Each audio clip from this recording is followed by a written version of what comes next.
inductee is Sheldon Weiner from Iowa. Sheldon was born and raised in the Quad Cities area, and then for a few years after college, ventured to Brooklyn, New York, trying to make his way as an artist. He returned home, got his master's degree, became a teacher and a tennis coach. At the time, I was also coaching a Division II school in Oklahoma. I kept wondering, who in the world is this guy at St. Ambrose University of Iowa, land of the tundra?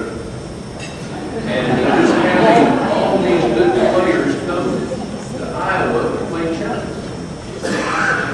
Our team couldn't beat him. We're down in the south, but we play tennis all year round outside, and so on. But this was Sheldon Weiner. What a motivator. What an inspiration to the tennis community in that town. Well, that's what I can tell you about Sheldon.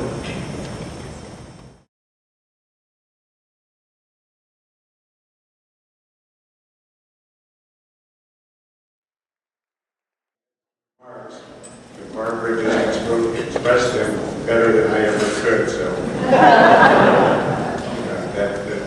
I do want to say that I appreciate, my wife really appreciates our sister, my sister Sandy in San Francisco, who could not be here. Appreciate this honor. If it wasn't for her, I would have told you some of the same things that Barbara said. She said it more eloquently, and maybe even, excuse me, because of her personal involvement in tennis, more eloquently than I could.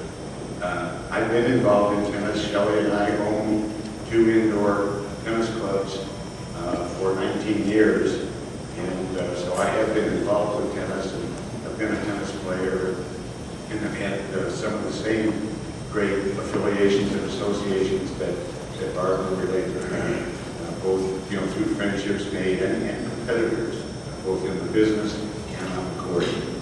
I guess the last thing I would say is that in reading your materials last evening and this morning, I noticed that tennis ball sales, equipment sales, and participations are up in the last 8 or 9 years. I know that golf has been down something like 2% each year ever since the year 2000. And it's gratifying to me to know that tennis is thriving. Sheldon had 2 main thrusts in tennis.